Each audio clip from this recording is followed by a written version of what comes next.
What do you think entrepreneurs chase today that they shouldn't be chasing? Wealth. It's the wrong focus. If you're focused on everything else will work out. I think a lot of entrepreneurs don't understand how big and ambitious the idea needs to be to go raise venture capital. What do founders not know about fundraising? I don't think most people understand how hard it is. You will get rejected a lot. I pitched 100 investors to get our first investor. We ended up with a lot of people that kind of jumped on board. What was the price on that first round? We raised... Whoa. Davis, I am so excited for this. I told you beforehand, I have the best job ever because I basically find brands that I love, like Cotopaxi, and then I get to interview the founders. So thank you so much for joining me today. Harry, it's such a pleasure. I've loved your podcast. I've loved listening to it. And so it's an honor to be here with you. The British accent gives me about 10 extra IQ points, I think, but I'm thrilled that you liked it. I always think that a lot of who we are is shaped in actually who we were as children. Davis, when you go back to your childhood, what did you want to be when you were growing up? My mind changed a lot, but I definitely had a common thread, which was I had a real deep desire to help other people. I had moved to Latin America as a 4-year-old, so my dad's job. Grew up in a number of different countries, the Dominican Republic.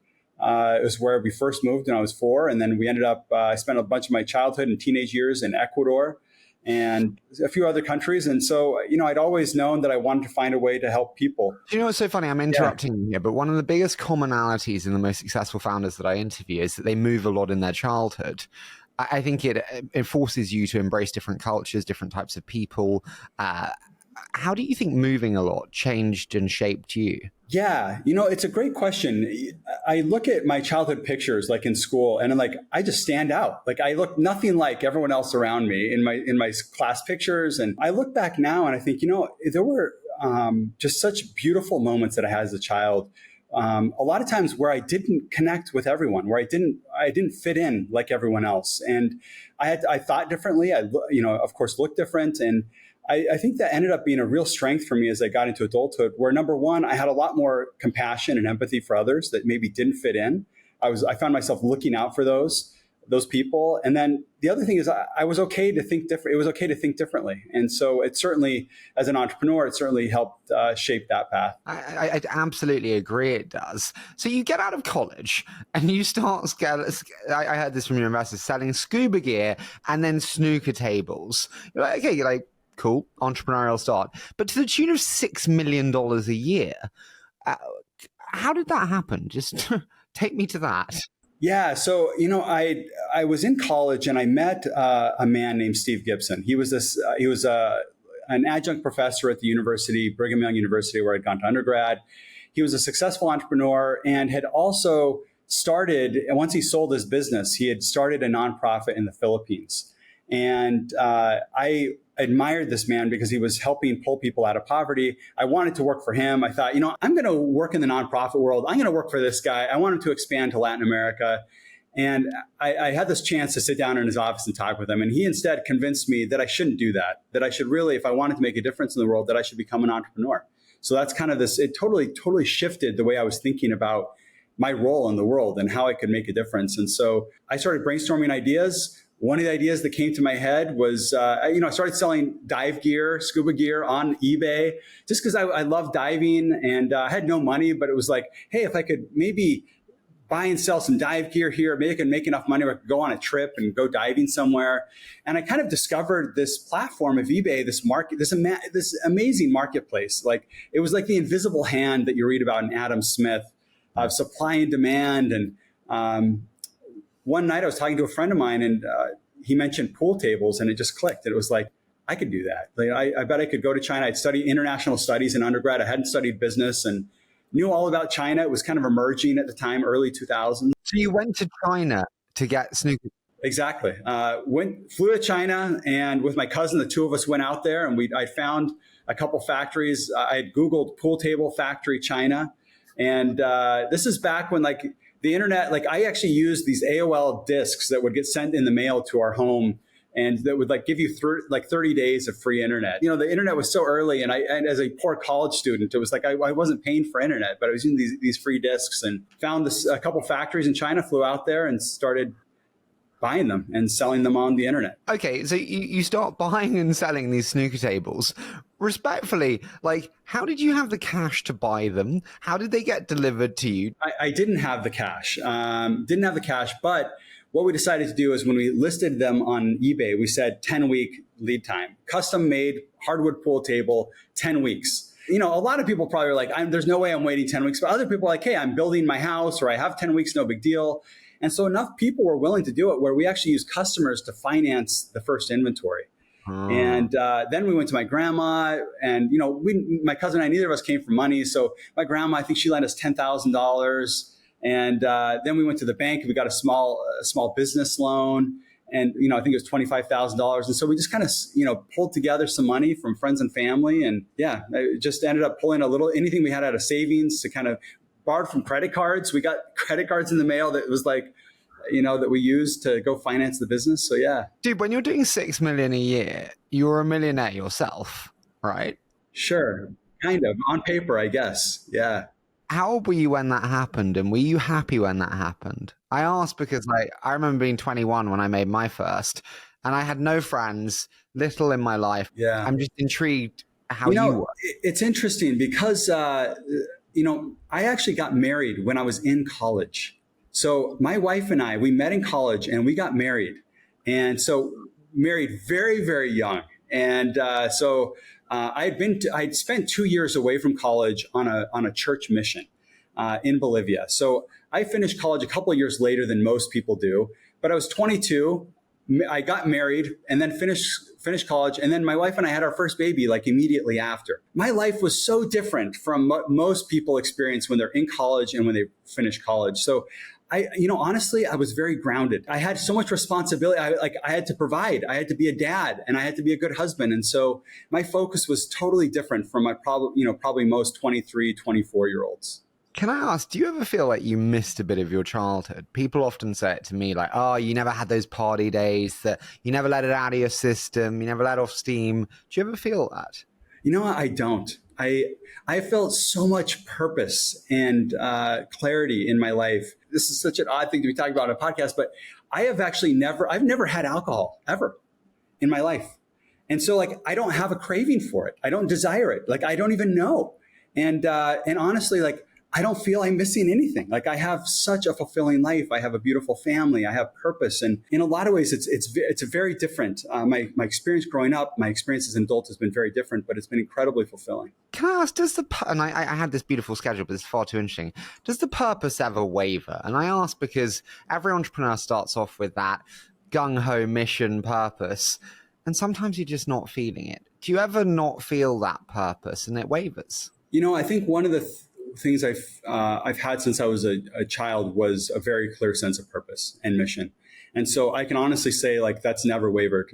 Even from when I started my very first business, that pool table business, all of our passwords were connected to social impact because that was what was in my head. That's what I wanted to do. The business had no social impact. I didn't know how to meld doing good and having a business, but that was my desire. That was the deepest yearning of my soul, was to go find a way to help people. And so over time, it took me about 10 years as an entrepreneur to get there, but I ended up finding a way to kind of marry business and purpose in one. And so, yeah, it's something I've always had very clearly in my head of what I wanted to do. I'm so enjoying this. Okay, so we're doing 6 million a year in pool tables, and then we're like, Mark Laurie inspiration. I'm going to go do, baby store, Amazon style in Brazil. Take me to that pivot and that moment.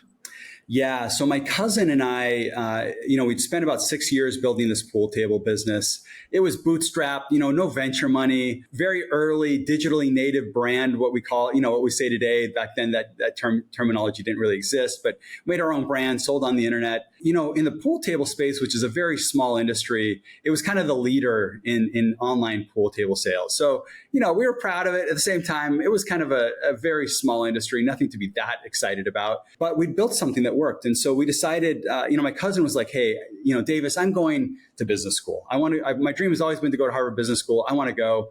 And I'd always thought it'd be really amazing to go to the Wharton School. They have this dual degree program, an MBA and an MA in international studies called the Water Institute. I was like, you know what? I'm going to do it too. So we both applied to business school. I only applied to Wharton to this dual degree program. I was lucky enough to get in. He got into Harvard. And then we spent 2 years thinking about what we were going to do next. We still had the pool table business kind of on the side being run. And we decided, I had met Mark Laurie a few years earlier, and I'd watched, I had this kind of interesting business, pooltables.com. He had this business, diapers.com.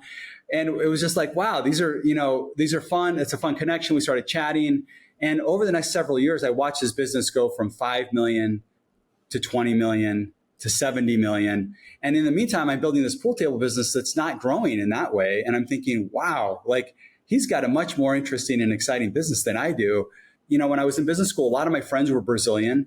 And I just started thinking a lot about Brazil and if there's an opportunity there. And it just kind of, this idea happened where it's like, hey, what if I went down to Brazil and started basically a diapers.com, an e-commerce platform for baby product, a marketplace for baby products. And so that's what we ended up doing. Tell me, you raised millions in venture funding there. What happened? This is a wild story. So we're in school. We raised like $4.5 million based on a PowerPoint. We'd had the success to build off of this pool table business, right? And so people saw these two young, ambitious kids that had, gone to great schools and that had built a business previously. We moved down to Brazil. We launched the business, and it kind of catches fire. I mean, things are going hot. I mean, we grow to like 300 employees in like 18 months. Wow. And so it ends up being kind of a darling of the startup story in Brazil. And we were the startup of the year in 2012, a lot of exciting growth and lots of venture capital. First time we'd raised venture capital. It ends up being a very tragic story, Harry. I mean, it was my cousin and I, we were like brothers, closer than brothers. I mean, we did everything together. We lived on the same street in the US. We'd gone to school at the same time. We went to Brazil and started this business together, and our relationship fell apart. Honestly, it's been over a decade, and it's like the saddest thing in my life. Wow. Why did it fall apart? It's complicated. And I think over time, we just grew apart. We had different desires, different interests, and a different vision for what we wanted to do, very different personalities. And we were co-CEOs, and it just created a lot of tension. And what did that teach you about partnerships? A lot of founders are obviously co-founders. What did it teach you about partnerships, and what do you advise founders in partnerships today? We often hear that you shouldn't start a business with a family member. And, I think that's wise advice. Maybe the lesson I learned was, and I did something differently when I started the following business, which was instead of just choosing my partner from the beginning and saying, okay, hey, let's go work together. Let's go find something to do together. Instead, I tell entrepreneurs, why don't you go identify your idea? Why don't you go figure out what you want to go build, and then go find the best person in the world to go help you solve that problem? It probably is not going to be your cousin. It probably isn't going to be your brother or your best friend. And so that's the advice I'd give is go find the right person that has the right skill set that can help you go solve the problem versus someone that you think you'd really love working with. Because, it can create a lot of pain. And especially with a family member, it's like, I can't just walk away. We're related. We have family reunions, and I care for him. And so it creates a lot of pain. I ended up deciding to leave. I decided to leave Brazil, and it was very painful. Our investors had invested a lot of money. At that point, we'd raised around $40 million in venture capital. Is the business still going today? He ran the business for, I think, another 5 years, 4.5 or 5 years. And over that period of time, the business ended up failing. Brazil is a very, very hard place to do business. I don't blame him. I think he's brilliant. He's charismatic. He's driven. And I think there were some things probably out of control. And it's not the story that I think we all hoped and wanted it to be. Okay. So then we decide, you know what? He can run that. How does Cotopaxi come to be? How does like, hey, I'm going to challenge Patagonia with this new innovative brand? I'd say this wasn't just something, in some ways it's interesting because it actually happened over like a 36-hour period. And at the same time, it's something that it was like a lifetime of experiences building up into this culmination experience. I was basically in bed in Brazil and I'm so unhappy. I'm depressed. I'm so sad about the loss of this relationship. I'm not happy. And I'm thinking about this desire I've had my entire life to find a way to help others. And I'd made a New Year's resolution that year, and I had it on a Post-it note in the bathroom on the mirror that I wanted to change somebody's life. And I was feeling so discouraged that I'd spent 10 years as an entrepreneur. I had not yet figured out how to make a difference in the world. I had this goal. It's like, okay, I'm going to make this small goal, just one person. I don't need to change the world, just one person. And it'd been like 4.5 months and I still hadn't done anything. And I was like, what am I doing with my life? Like, I just don't feel fulfilled. I'm not happy. And as I laid in bed, I just started having ideas kind of come to my head about what I could do next. I got out of bed. I sat on the couch all night, the next day, and the entire following night. So 36 hours on this couch. And during that period, and I took detailed notes. I still have the journal entries on my computer. And I basically had the entire idea for Cotopaxi. This idea of building an outdoor brand that could fight poverty, where we could use our brand and our profits to go make a difference in the world. I wrote in my notes, like alone, a single brand can't change the world. But if we can create a brand that can inspire thousands of other businesses and millions of consumers to think differently about the purpose of business, I think we really could change the world. And so that was the hope. You said a single brand can't change the world. What does actual brand mean to you? I think we both feel that brand is quite a thrown around and loose term. What does brand mean to you? I mean, brand, it really comes down to values and what does it represent? What's at the very heart of what you're doing? Why behind something? And so for us with Cotopaxi, I always tell people we're not a backpack company. We're not a jacket company. We're not an outdoor brand. We're a movement of showing that business can be a force for good in the world. We stand for fighting and eradicating poverty. And that is the very heart of what every decision we make. And if you go inside the organization, you'll see it every single day. It's like, that's the discussion that we're having. It's like, how can we go accomplish this big, ambitious mission as a brand? I think that brand is how you make people feel. I'm a big fan of like Maya Angelou's, it's not what you say, it's not what you do, it's how you make people feel.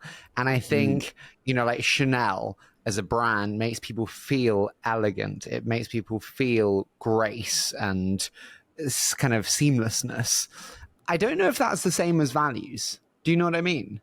Yeah, fair. Maybe. There's no right or wrong. It's just interesting how you put, and like Cotopaxi, it makes me feel cooler. Yeah. Okay. Which is like, I'm not doing Patagonia, which is more obvious. The colors are cooler. And so it's different, which is better. Yeah. No, I really like that definition. With a brand like Cotopaxi, I think what's special about it is that when people know the brand, it connects to something much deeper inside of them. It's more than just like how they feel, but it's like, this is something that I deeply care about. Like I care about a world that is more equitable. I care about a world where we look out for the people that have been left behind. And so if I'm wearing this brand, it's like I'm representing values that I hope to stand for. Can I be direct? Sure. Of your customer population, how many people do you think buy because of mission and good versus cool, love the product, some other reason? We actually know the answer to that because we've done a lot of research on this. And actually, I will kind of rewind because it goes back to when I first had the idea. I was talking to one of the founders of Warby Parker, who was a classmate of mine in business school at Wharton. And I was telling him about this vision that I had of building this brand. And he's like, Davis, I love it. Warby Parker has a mission. They have a mission of using their business to do good. They help people get eye care in the developing world. But it's kind of a little more on the periphery of their brand. It's not the first thing you know about. A lot of people probably don't even know about it. And the advice that he gave me was like, look, Davis, people, that's wonderful, but people are not going to buy your product because you're doing good in the world. You need to first create a great product. And he was absolutely right. So I really do think that's first. Like, you have to go build a great product. But at the end of the day, we're in the outdoor industry. There's like 1,000 other brands just like ours. What really sets us apart is what we stand for. And it's so deeply rooted into who we are. It sets us apart in such a big way. So it's the reason that we've had success. How did you get first product? Like you mentioned there, the importance of that first product. Yeah. Did you just contact, Outdoor Products China again? I mentioned earlier about if you're going to go start a business, go try to find someone that can help you solve a specific problem. So I knew I needed to start this outdoor brand. So I went on LinkedIn. I was in Brazil at the time. I just go do these LinkedIn searches for, I made a list of like 20 different brands that I really admired in the outdoor space. And I started doing searches for designers that had worked for these brands. And I found a few designers, a woman that had worked for a number of these brands before that did apparel, this amazing guy that had done a bunch of packs and gear. So CJ Whitaker and Cherie Sanguinetti. And I reached out to them on LinkedIn. I just said, hey, I want to connect with you. I'm an entrepreneur. I built a few businesses in the past, but I have this vision for building this outdoor brand that's about fighting poverty. And I'm wondering if you jump on a call with me. We jumped on a Skype call back then. We had this Skype call, and I just kind of sold them on this vision. And both of them said, I'm in. So that's how we started. And because they had relationships with factories already, we flew out to these places, the Philippines and other places where we make our product. And we had relationships already. And because they had relationships, these factories that normally wouldn't have given us the time of day as a brand new brand, they said, sure, I really like this designer, and why don't we give it a shot? Okay, really interesting. I had this debate with someone on Twitter where I said fundamentally the best founders are able to convince amazing talent from day one to join them on a crazy mission and vision. And someone was like, totally moronic. You're never able to do it. And like great people won't just move.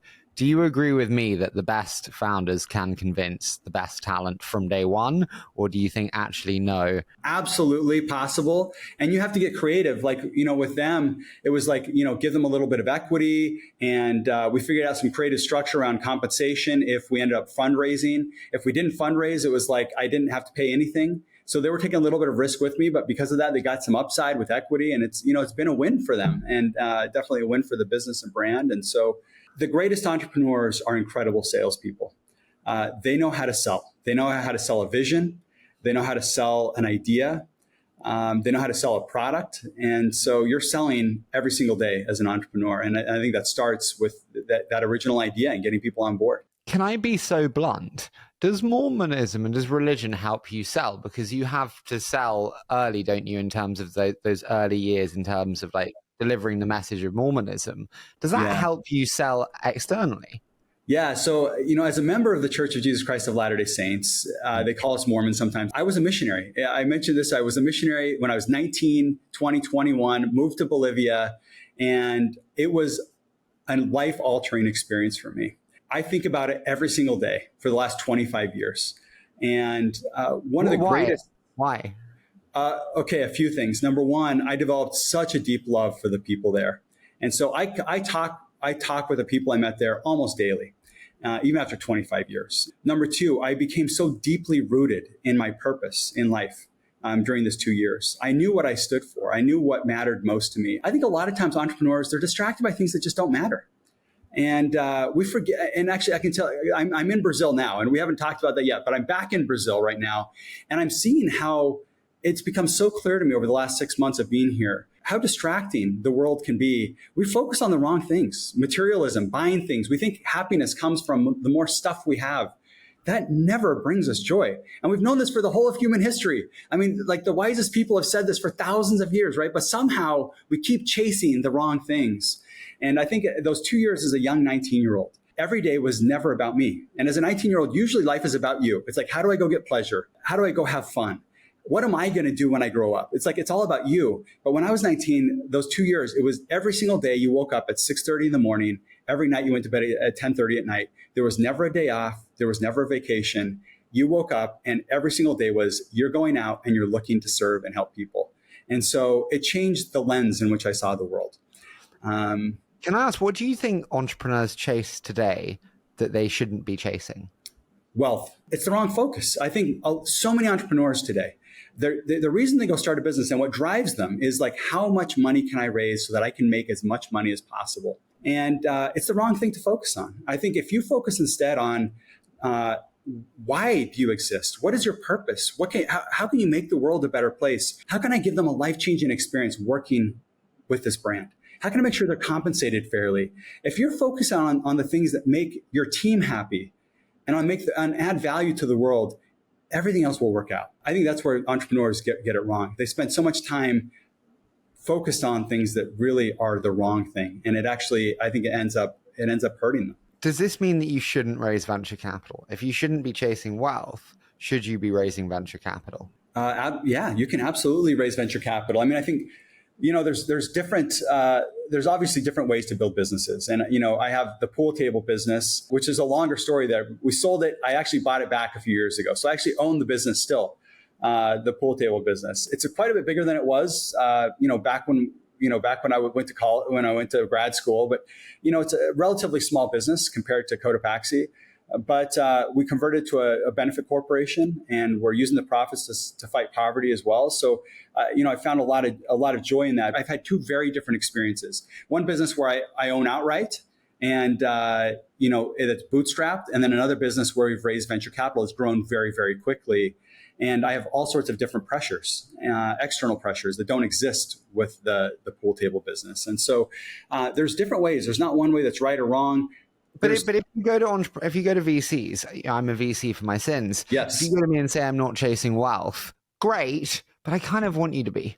We are chasing an exit. We are chasing liquidity. Not an exit, but yes, a meaningful company. But that has to translate to cash in some way. Totally agree, Harry. Totally agree.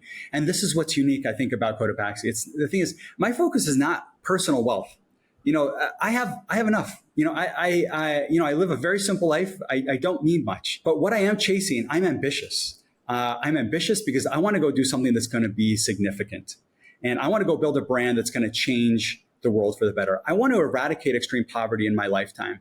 And the way that we do that is by building a massive business. You go build a multi-billion-dollar brand that can use its profits to go change people's lives and that can inspire many other businesses to look differently about how to build a business. So I want to accomplish the same thing that a VC wants to accomplish. Let's go make something massive. Okay, but I'm just pushing back on you. Are we misaligned? Okay, let's say Patagonia goes, God, we're losing more and more market share to these guys. Let's pay $2.5 billion for them. Let's just do it now. Cut it early. Great, thanks. As a VC, I'm owning 10%. That returns my fund. It's fundraising cycle. It's tough markets. Davis, I want out now. The comps there's a misalignment. No, Harry, I will tell you, there is misalignment. There is absolutely misalignment. At the same time, I think we all want the same thing. Ultimately, we want to grow. We want to grow. And, I'm okay getting people great return. I'm okay providing a fantastic return to investors. Our investors have made great money. Our early investors had great outcomes. Our investors that are coming later, Bain Capital, they invested 2.5 years ago. So you let people out people out. Yeah, Bain Capital, they bought out a lot of our early investors, and those early investors made a fantastic return. And now Bain Capital invested 2.5 years ago. We've more than tripled our revenue, since they've invested 2.5 years ago. And so now Bain Capital is going to get a return. That said, Harry, you're right. There's a misalignment. And I don't know the answer yet. I'm trying to figure out. And I'll just tell you, I haven't talked publicly about this, but earlier this year, about 12 months ago, I knew I was leaving the company, leaving my CEO role to go lead a mission for my church in Brazil. My church asked me if I would leave my life behind with my family, move to Brazil, go lead a church mission. It makes no sense, right? It's like, why would you go leave this brand that's growing? We'd grown 100% almost the year before. It's such a good brand. You've done such a good job, dude. So it's like, why would you possibly leave? And we can talk more about that. But it's like, it was so aligned with what mattered to me. And so I made the decision to leave, but I started thinking a lot about what was the future of Cotopaxi. And I had this misalignment where I had Bain Capital and some other investors that were looking and saying, hey, this has been a great investment for us. How do we get out? How do we go create a return for our investors? Which is fine. I'm happy for them.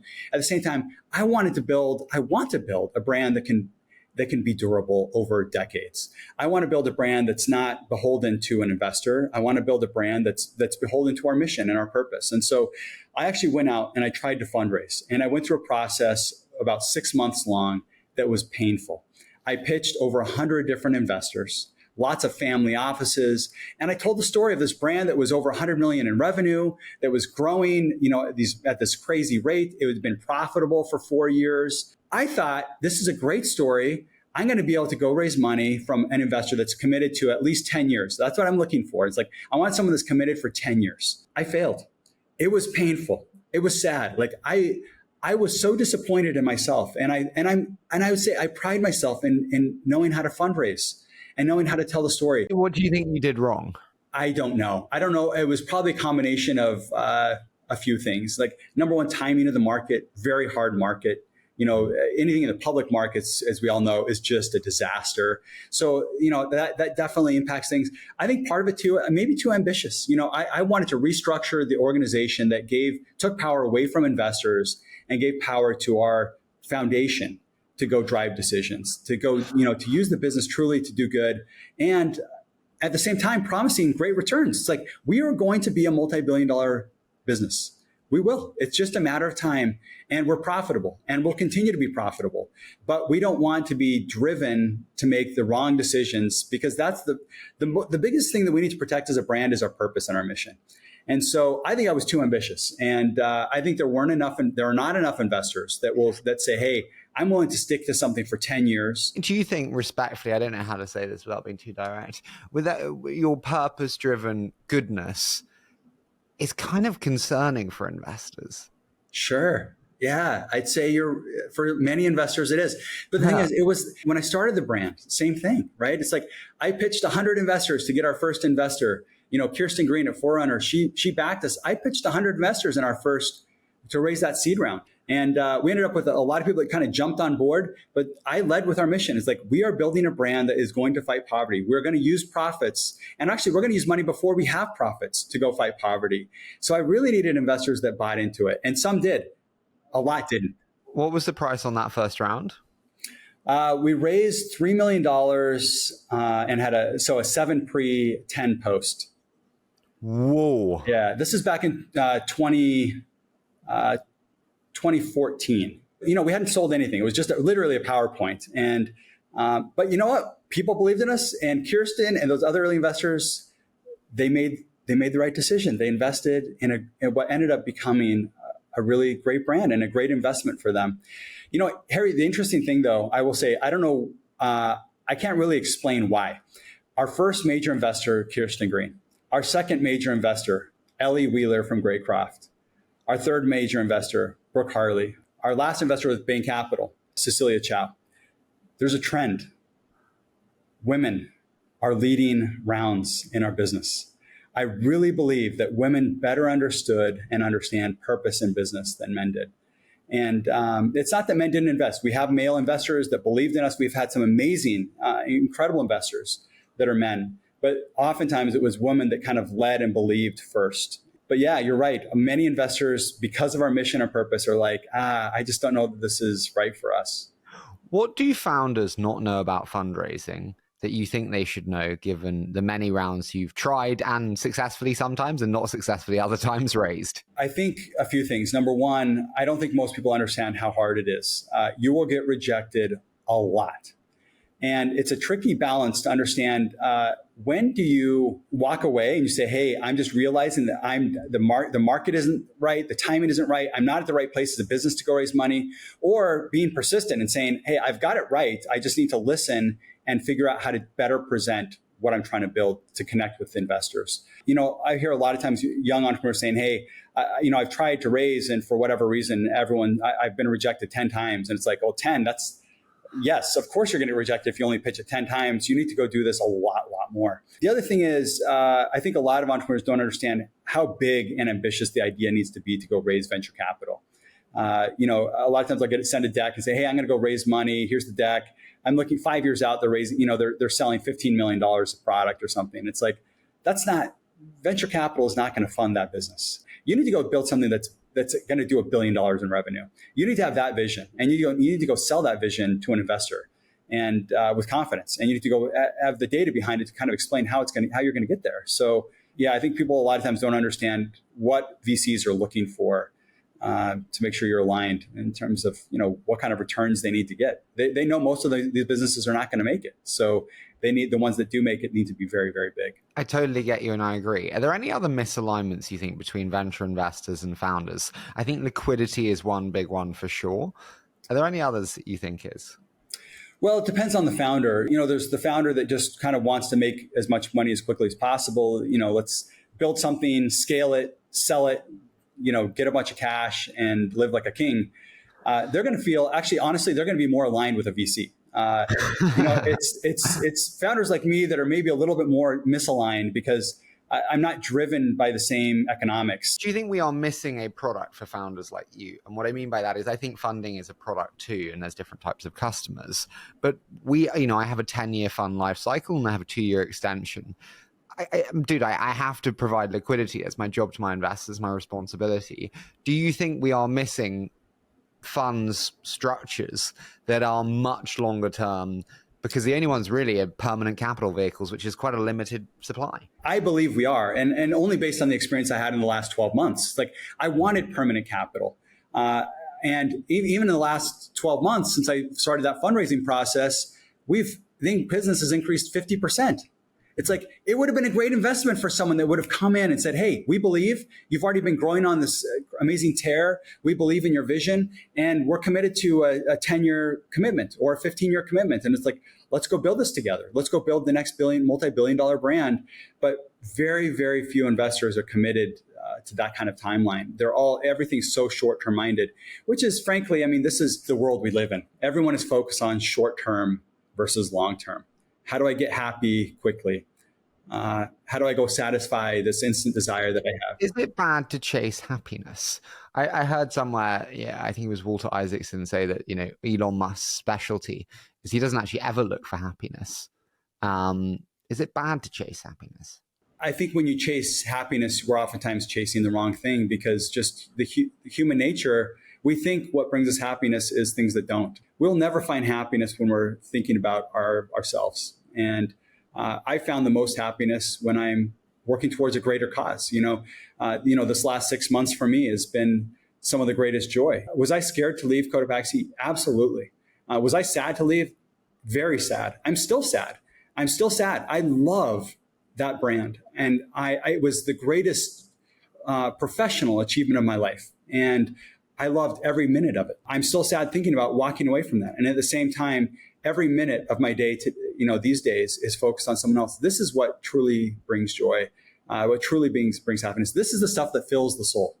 Every minute thinking about somebody else. And so this is where, at least for me, where I found happiness. And, I think there's nothing wrong with wanting to be happy. I just think we need to remember what actually brings happiness. Do you think people are all as good as you? And I don't mean that rudely, but some people are deeply fulfilled by materials and they are happy with whatever that may be.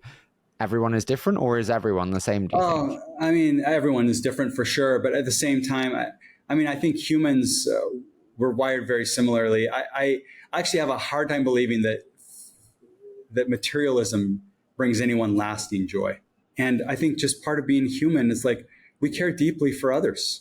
That's what makes us human. It's like we have empathy and compassion for other people. And I think, yes, are there exceptions? Of course, there are exceptions. But I think overwhelmingly, humans care about others. Do you not think we're getting worse? We're getting more and more isolationist. We're getting more and more self-important, self-centered. And actually it becomes more and more protectionist around myself versus the world. It's possible that's true. I also tend to think that the humans, in a lot of ways, we're better than we ever have been. I think we live in, while there's so much violence in the world, there's so much pain and suffering, we actually look at the world, it's so much better than it was a couple hundred years ago. There is less violence than there was a few hundred years ago. There's less poverty. 94% of the world lived in extreme poverty 200 years ago. In 1820, almost the entire human population lived in extreme poverty. It's now 8.5%. It's like, it's an amazing world we live in. I wish we had a world that was less about tearing others down and more about building others up. And, I think we have a fundamental lack of great leadership in the world. And at the same time, like, why would anyone want to lead? Because when you volunteer to lead, you get torn down, you get picked to pieces if you ever disagree with someone or think differently, right? So it's like, there's not a lot of incentives to want to go take on these great, I look at the presidential election in the United States and it's like, how in a country that size do we not have more inspiring leadership that's stepping up? Well, the truth is, you do that just at Goldman Sachs earning 6 million a year, or in some other private market earning a lot more, not having the shit of daily papers and tabloids. Can I ask you, going back to the venture side, people often say that VCs detract more value than they add. Do you think, and cash is a great value on its own, to be clear, but do you think VCs provide much value outside of funding? Oh, yeah. I think they provide tremendous value. Actually, I think it's a game changer for me. I've done both. And I'd say one of the greatest advantages is the value add of investors. Having brilliant minds around the table that are helping you make better decisions. In what way? Is it like hiring? Is it like strategic expansion? Is it new product? What ways is it game changer? I mean, all of the above. I think of the investors I've had around the table. I've made much better decisions, and I've been able to recruit better talent because I have credibility, because we have, someone with credibility that's at the board table. They help me close, hiring. It's like I say, okay, I need this person closed. I go get Kirsten Green or someone from our board, Cecilia Chow from Bain Capital, to go jump on a call. And it's like, I can attract and retain talent better. I'm making better decisions as a business leader. A lot of times as a business leader, I'm driven by our impact, and I love people. And so I'm a very people-focused leader. And sometimes I need someone on the other side of the table to say, hey, I know how much this matters to you, but here's a different perspective. And here's another way we could be thinking about this. What was the best first meeting you had? Kirsten Green, I know I've mentioned her a few times. And the reason why is because she was our earliest investor. That one was really special for me because I saw it in her eyes. She believed. She believed in this vision. I didn't win her over instantly. I had to do some arm twisting. There was some arm twisting that had to happen. I think she felt the passion that I had for why this brand needed to exist. And ultimately, she took a bet on us, and I'm so grateful for it. Can I ask, I heard that COVID was actually a time when you grew the company to new heights, and during the pandemic, you excelled, new products, new company rituals. What did you do and what worked? Yeah, COVID was an interesting time for us. In some ways, it was what allowed us to break out. Although it wasn't our highest growth. Our slowest growth year in the last 10 years was actually 2020. We grew 40% that year, but we were profitable, significantly profitable. And it was because we tightened our belt in such a big way. We didn't lay people off. But we all rallied together in a big way. And I just told the team, look, I don't want to do layoffs. I'm going to take a big pay cut. The executive team is going to take a big pay cut. We're going to ask the entire team to take a 10% pay cut for 3 months and then a 5% pay cut for the rest of the year. Let's all experience a little bit of pain together to save everyone's jobs, and let's rally together. And we doubled down on our social mission. We gave 3% of our revenues that year to impact work. When everyone else would have said, hey, let's not give money this year. We don't have the money to give. It's a scary time. We instead, from day one of the pandemic, I committed to our team that we would not waver on our impact work. And so we rallied together and we innovated. We started selling masks, face masks, which was outside of the scope of what we normally did, but we sold a lot of them. And it really kind of saved our business. Does anyone internally go, hey, I get it on the giving, but I've got a family.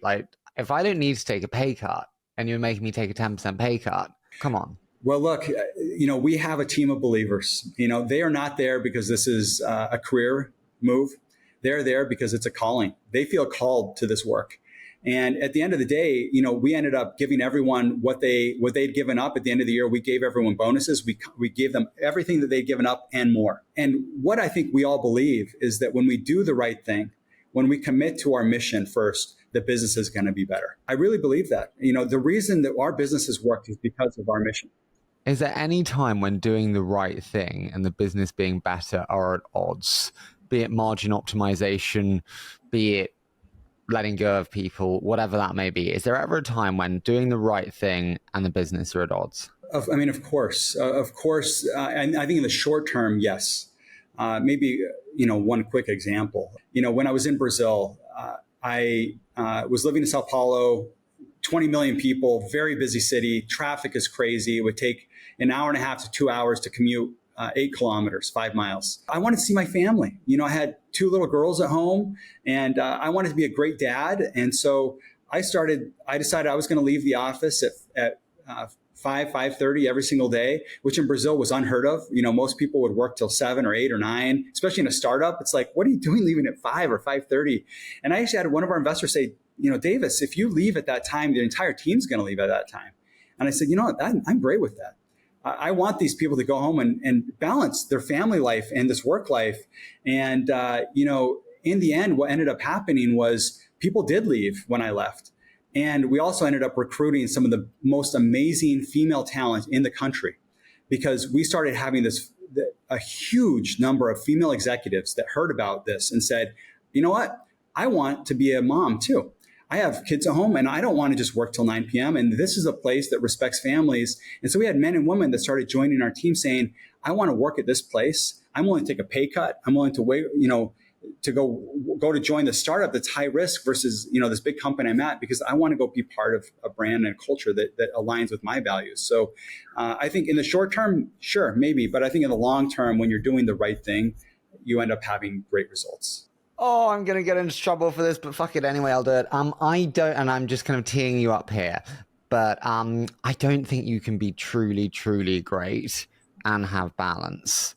Let me just pause on that one. You can build a $1 billion business is amazing, huge. No one does that. 0.0, but like truly, truly great, generation changing.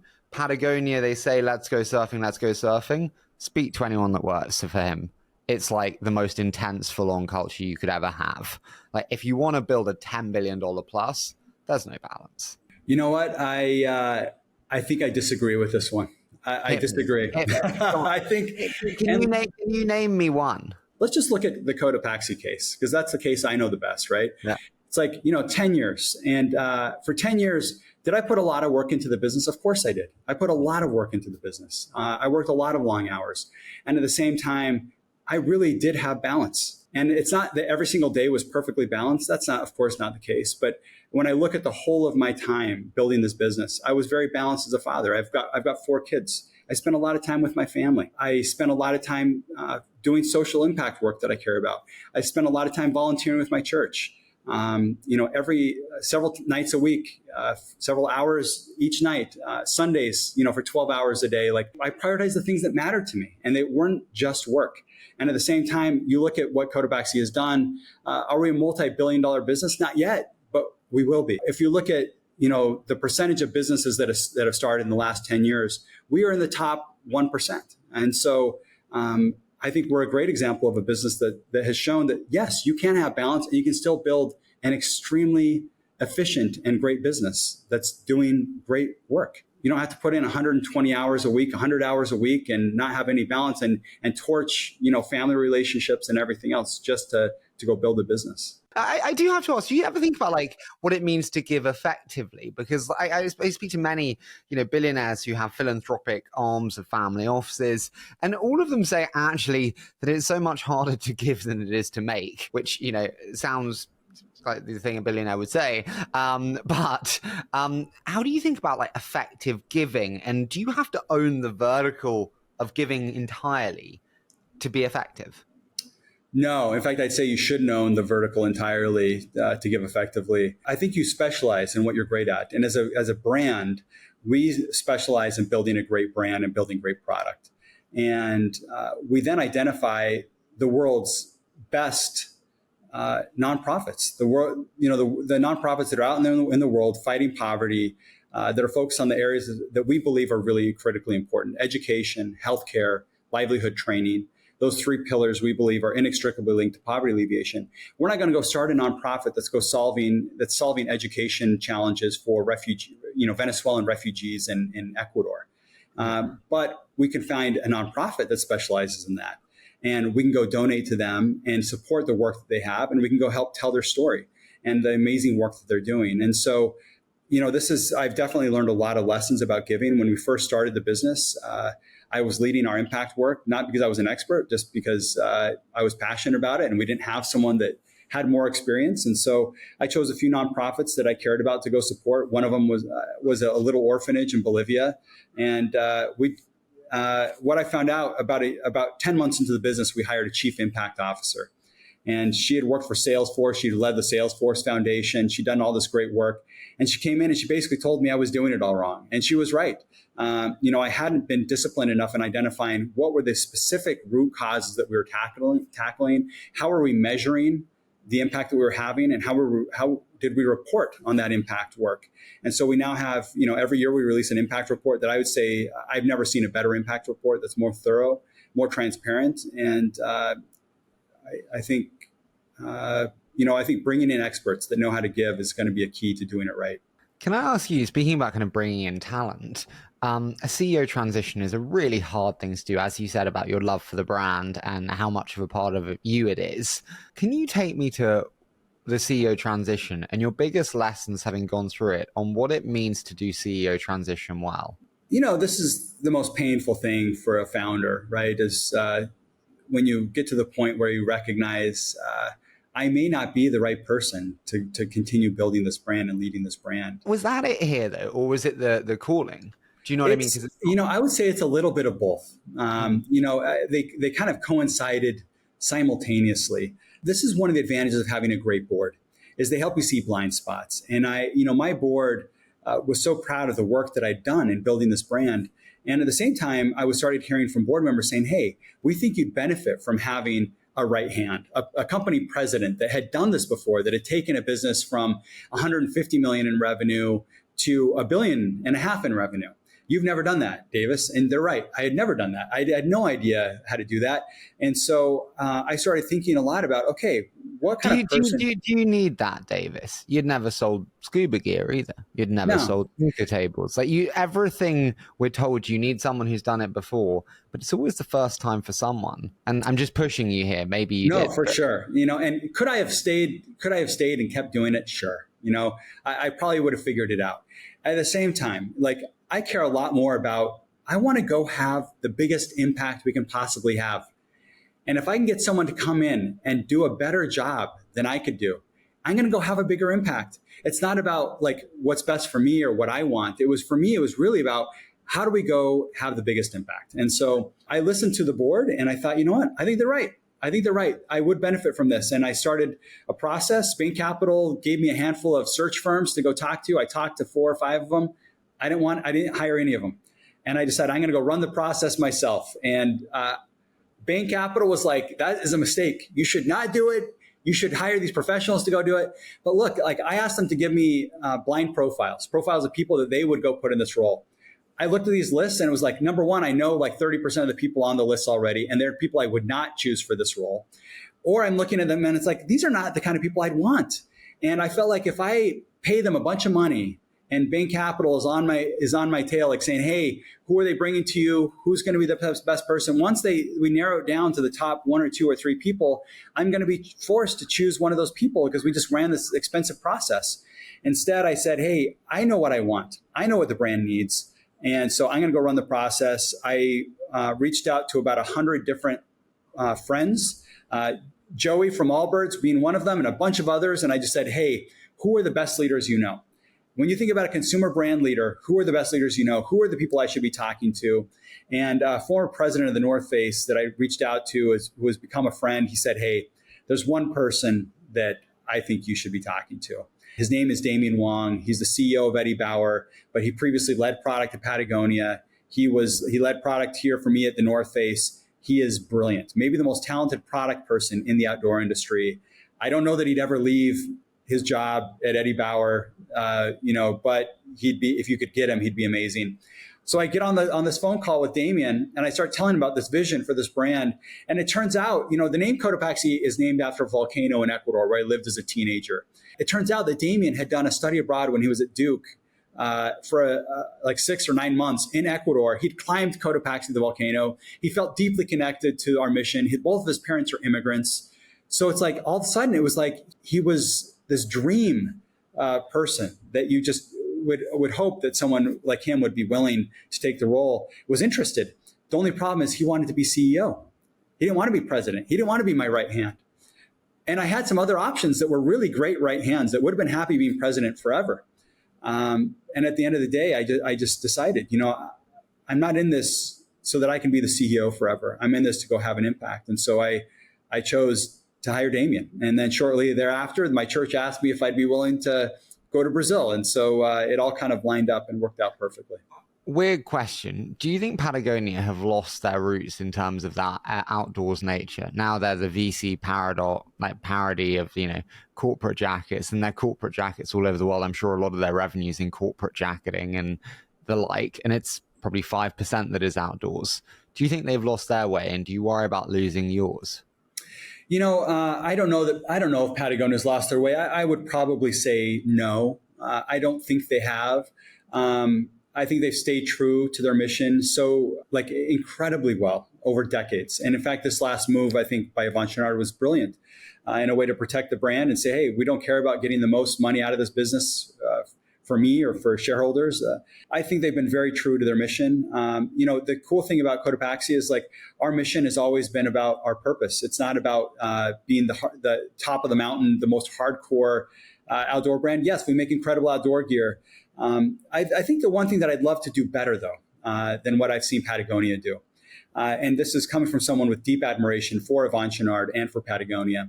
I guess if there was a criticism I'd have is why, after 40 years, was he the only shareholder? I fundamentally disagree with this. I'm proud that so many we have people that work in our warehouse, that lead our retail store operations, that have equity. I believe that wealth needs to be better distributed.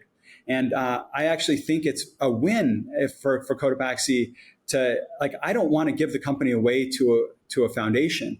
I actually want to create something that can create wealth for many people within our organization, and that can allow them to go pass on this to their children and allow their children to go have new opportunities.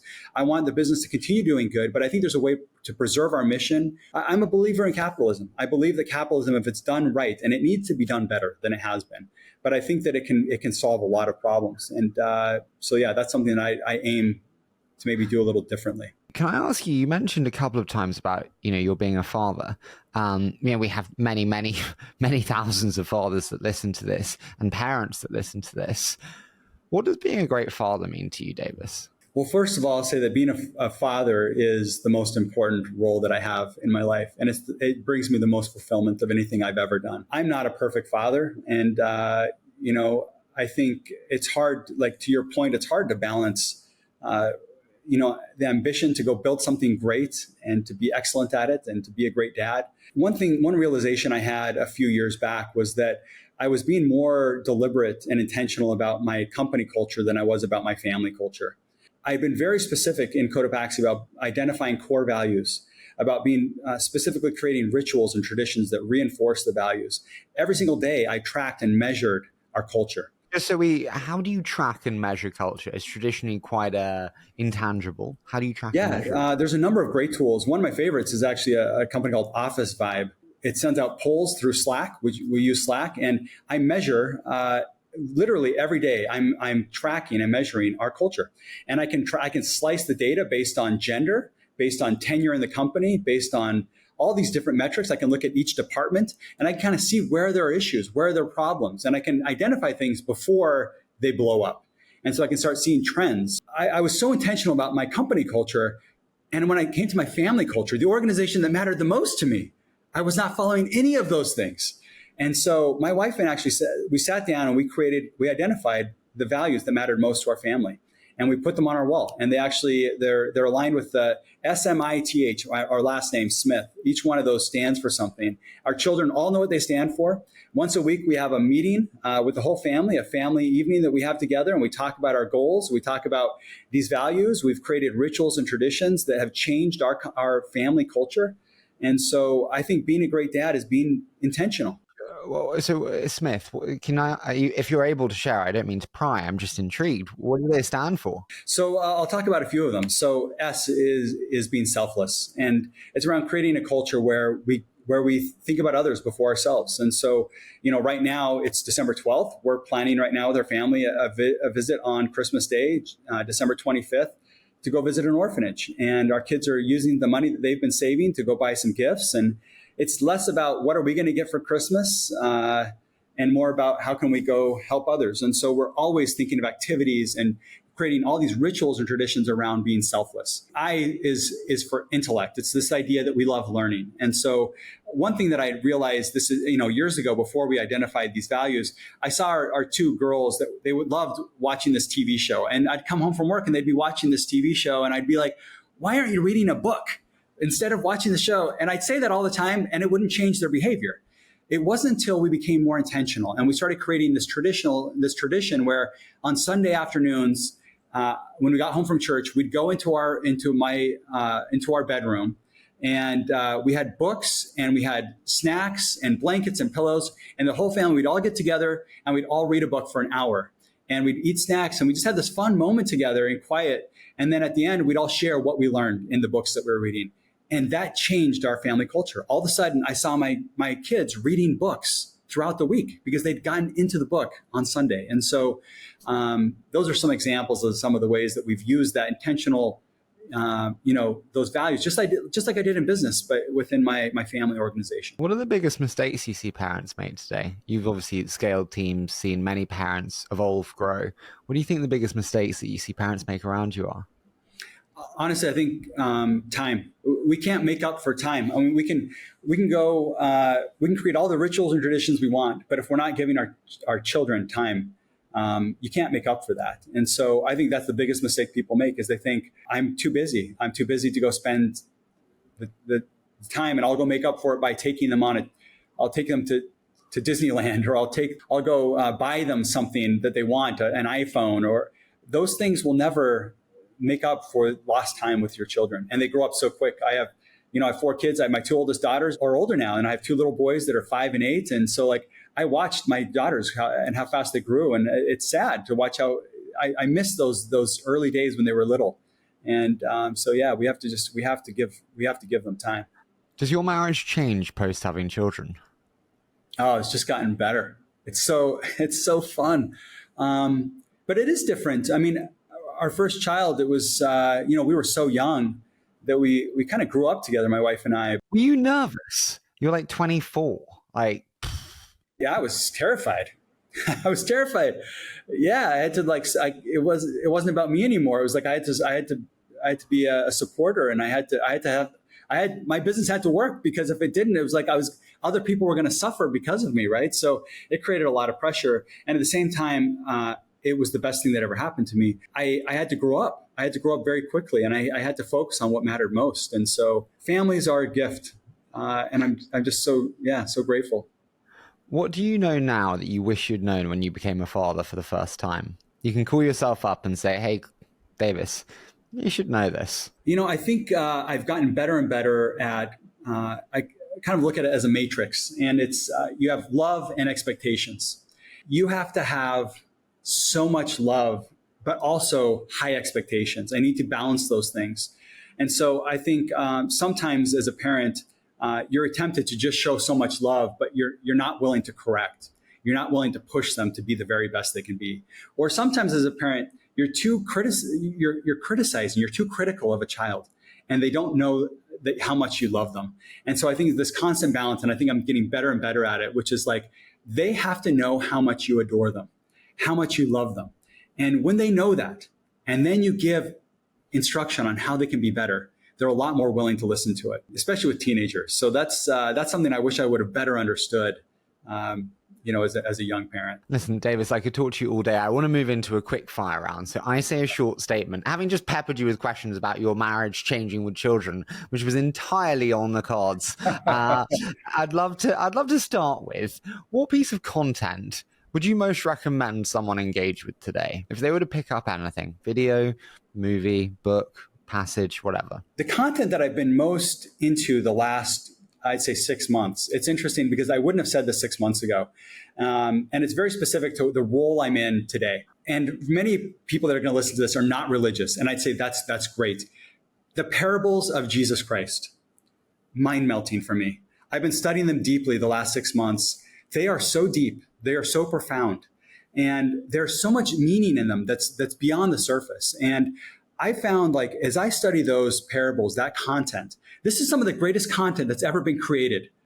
In 2,000 years, I find so much clarity and so much purpose and understanding of how I can become a better person and why it matters. And so I know this is that's old school advice. It's not as exciting as saying, hey, go follow this one podcast or go read this one thing.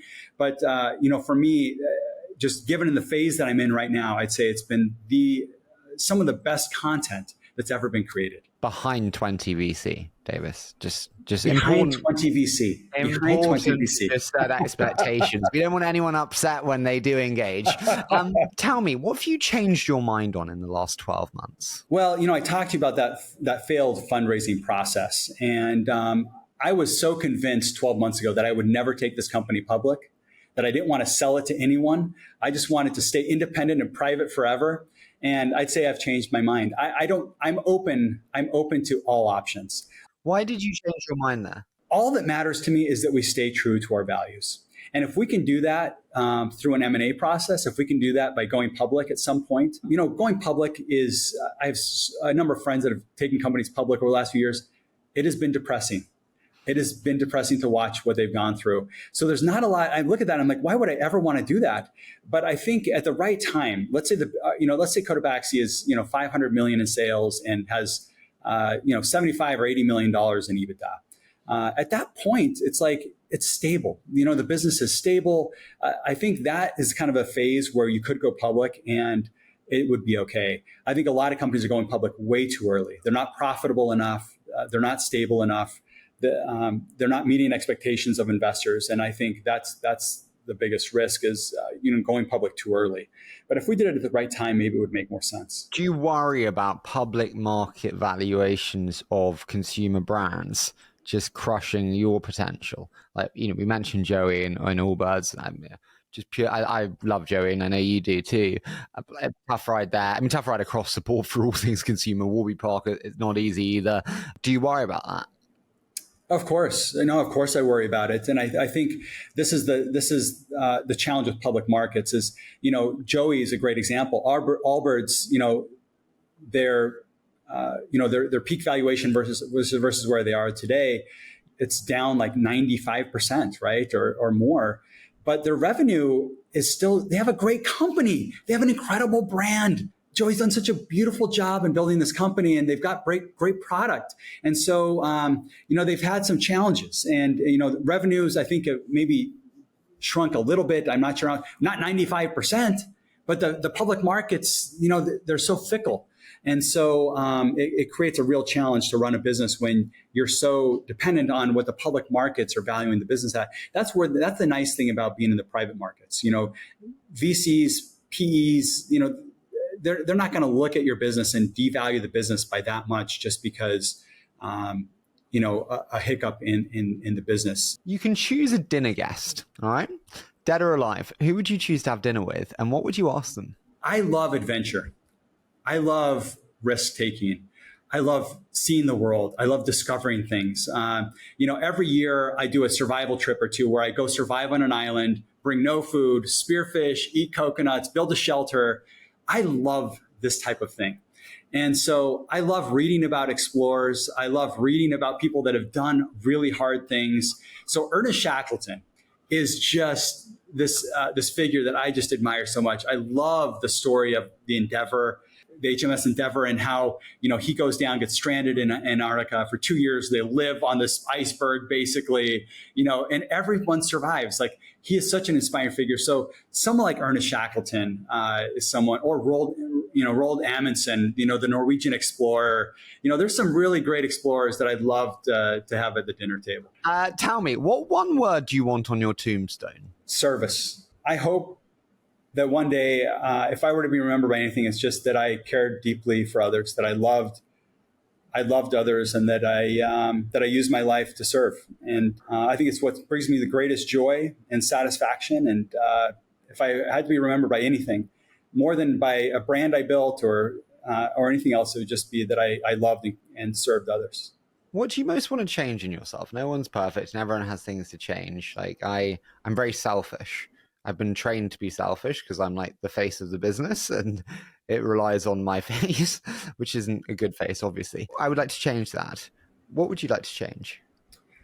Oh, I'd say something very similar, Harry. I think, as an entrepreneur, so much is about you, right? And especially as you build a brand or a platform like you've built. It's like a lot of it is about you. And so I'd say something else I'd love to do better. I think, devices, we've got these devices that we carry around with us all day long.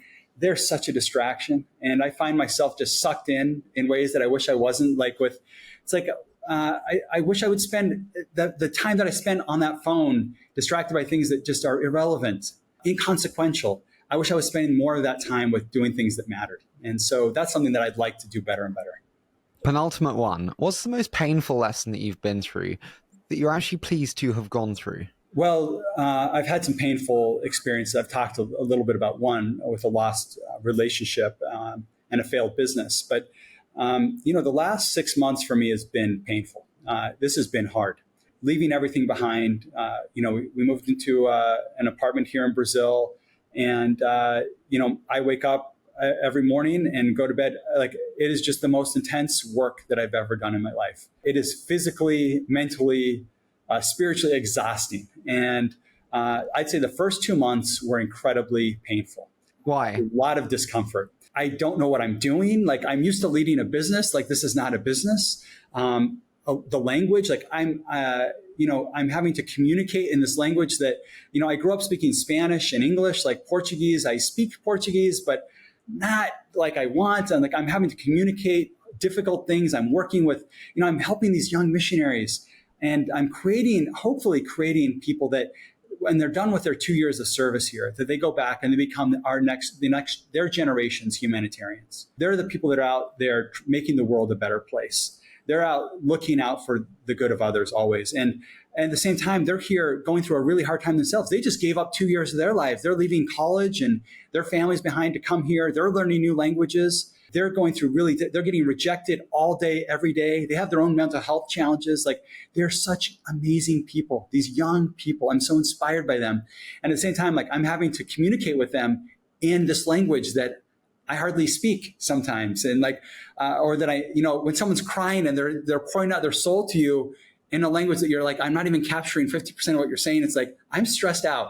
I want to help you, but I don't understand everything you're saying. And then seeing poverty, heartbreaking poverty, seeing people that are just living in conditions that no human should live in. It pulls at your heart and it makes you want to do more. And so, it's hard. It's been hard. And at the same time, I'm so grateful for it. I'm so grateful that we left everything behind to go do something that really, truly matters. Final one. 5 years time. Where are you then? You will have finished doing the 3-year stint. Yeah. Are you back at Cotopaxi?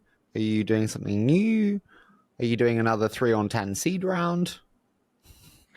Can I do that one? Great question. I wonder the same thing. I do know this. This time will come to an end in 3 years, and Cotopaxi is it's a lifelong commitment that I've made. I've committed my life to fighting poverty, and that platform of Cotopaxi is going to be a really powerful platform. I'm not the CEO anymore, and I have a CEO we got a major upgrade when I left, and so I'm not going to be the CEO, but my hope is that I can continue to focus on purpose and mission. I think my scope will be a little more outwardly focused instead of just focused on the impact that Cotopaxi can have.